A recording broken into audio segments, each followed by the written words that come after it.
man with 12 Final Fours and 1,018 career wins. Pleased to have on the Rich Eisen Show, fresh off a national championship for Duke, Coach Mike Krzyzewski. Coach K, thanks for joining the program. Appreciate it. Yeah, and thank you for having me. I'm a happy guy. I'm sure you must be. 2 days removed, Coach K. I'll give you the floor. Has it sunk in any better, any more enjoyable for you, just 2 days removed now? Yeah, you have a constant smile on your face because you have such a warm feeling in your heart. It's an incredible accomplishment with a group, and with this group in particular. I love this group, and 8 guys and 4 freshmen, and coming back yesterday, and we had thousands of people welcoming us back in Cameron, and it's still a little bit hard to believe, because it's such a tough thing to win that we did. And,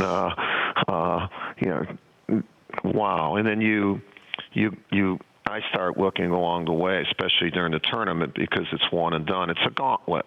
It's a gauntlet, really, our sport. That's why it's so exciting. But, there are 36 bowl games or 38 or whatever. And, in college basketball, there's one. And if you got to be lucky. You got to hit a shot. You got to get through some foul trouble. Somewhere along the line, you could have been knocked off, but it didn't happen. So, you feel fortunate that you feel fortunate too, and hopefully it keeps everybody in our group a little bit more humble in that regard, and not just saying, man, we were the best, and we were this, and we did this, and yeah, we did, but you're fortunate too. No one got hurt during the tournament. No one was sick. That one free throw, at the end of the half or something that gave you a little bit of a lead. I start thinking about all those things, and it makes you appreciate, I think, the win even more. So when you say luck, obviously a lot of people see the residue of design, Coach K. There's no doubt about that. And when you take a look back at the game, the idea that perhaps you were very physical with Wisconsin, folks are looking at how Wisconsin took on Kentucky and used maybe a lot of brain and sweat equity in that game, and that you, perhaps knowing that, had a philosophy to take Wisconsin and really give them the business on a physical aspect of the game. Is that a fair assessment of a strategy for you on Monday night? Well, a little bit. I do think that I've been in the late game and also the game that taxes you the most in the semifinals. Our first Final Four in '86, we had a war against Kansas. I thought we were the 2 best teams in the country, and Louisville and LSU played early, and it wasn't that war. And I thought we got a little bit tired at the end of the Louisville. And Louisville, I'm not taking away from, but that's the luck of the draw, And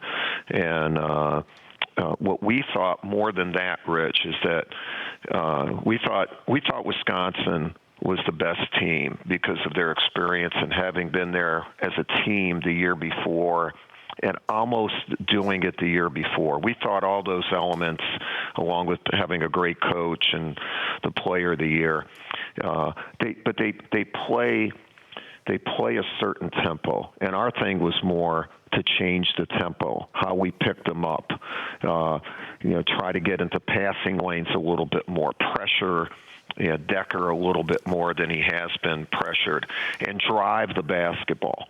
And in the first half against them, I thought we were doing that, but we didn't drive to score. We were driving to get a shot off. And in the second half, I thought we drove with more determination, and especially Grayson Allen, and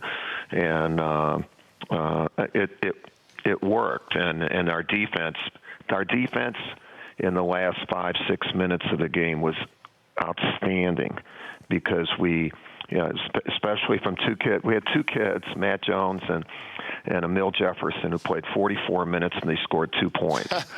But they were huge. They had 10 rebounds and 3 steals and 3 assists.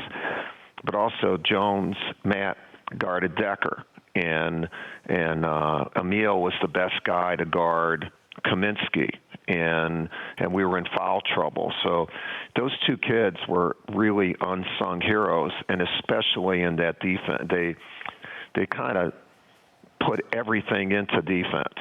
And I think we needed that type of commitment by our team in order to have a chance to beat Wisconsin. Coach Mike Krzyzewski here on the Rich Eisen Show. Every single point in the second half scored by freshmen. All points, all but about, I believe, 7 points in the entire game scored by your freshmen. What if I had told the Coach K from a decade ago that the Coach K of 2015 would be under fire for renting players in college basketball? What would that Coach K have said about a decade ago? I don't feel under fire or anything like that. And I do think the term rent a player is not a good term, because rent means you're paying for something. Mm-hmm. And, and I think it puts the wrong label on kids who are talented, who are doing everything right, and are good enough that at the end of 1 year they can assume a role in a professional life. They're not unlike, Rich, a lot of the students in college today who are leaving after 2 or 3 years because they can go to a .com or they come up with a business idea. This is not just about sport. And why do we say it only about basketball? When I have a radio show, I just had Mike Trout on. Mm-hmm. At 17, he was playing professional baseball. So the rent a player is the wrong term. And the one and done, fine. Because I know my kids are great kids, and they go to school, and they have great families. And so that rent a player, I think, is a term that should not be used. How's the mindset of a freshman player in that regard then, Coach, changed from when you first started at Duke? And because a lot of folks are wondering how you can, after all these years and the changing times and iPhones now as opposed to no phones then, that you can relate in such a way that we see all of these teenagers essentially hug you in a manner that parents would love for their teenagers to actually hug them. How have you been able to relate in that regard? Well, parents should always be in control of playing time. I think that's the very first thing. But you bring up a great point, and basically you got to stay in their moments and get to know them earlier. Like a lot of these guys committed earlier, so they're in their senior years. I've tried to develop an even better relationship than I would 10, 12 years, 20 years ago, because I'm going to have them for 4 years, and I don't need to do that yet. It's a longer period of adjustment. I need to know them really well before they ever set foot on campus, but I also get them with the guys who are already on my team. So Quinn Cook and Tyus Jones had a good relationship before Tyus ever came on campus. And so you don't just use the time that you have them. You try to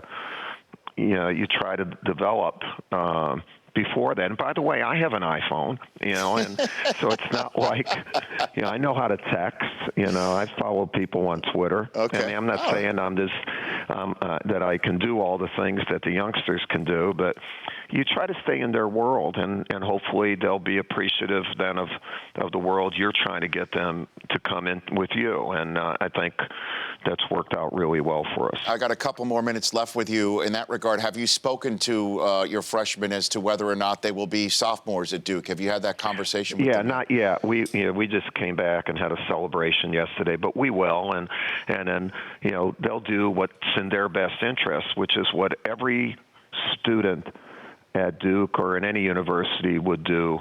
If I offered a freshman on campus a chance to make a few $1 million and some, they might leave school to do that.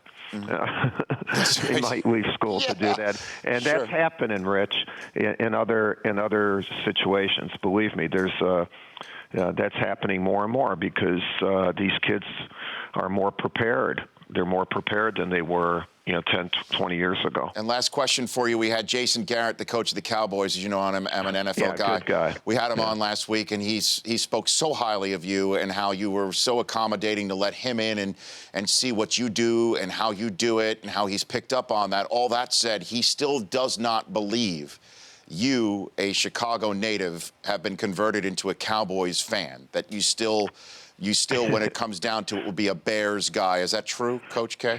Well, yeah, I'm a Chicago guy. I mean, I love Jason and I root for the Cowboys, but if, quick story. Sure. I'm in an airport in L.A. a number of years ago, a long time ago, waiting for a flight, and I'm talking about the Cubs, and two guys come up to me and they say, "Hey, Coach, we used to be Cubs fans." And I said, "Look, that's impossible." That's it. And, "What do you mean?" "No, we used to go." I said, "It's impossible." And they said, "Why?" I said, "Because if you're a Cub fan or a Bear fan, that's what you are. Yeah. For the rest of your life. Right. That's what Chicago people are." And so Jason's right in that regard. Coach, thanks for joining. I don't believe I've spoken to you since a Jimmy V Celebrity Classic back in the day when I was with the worldwide leader and getting to be around you a lot more often. I just wanted to say thank you for calling in. Congrats on all your success. You are beyond deserving of it, and more power to you. Thank you. All right. Thank you, and I'll look forward to seeing you here in the near future, Rich. I hope Thank so. you. You bet. Thank All you. right. Congrats again. That's Coach Mike Krzyzewski. The Rich Eisen Show, weekdays at noon Eastern. On Audience.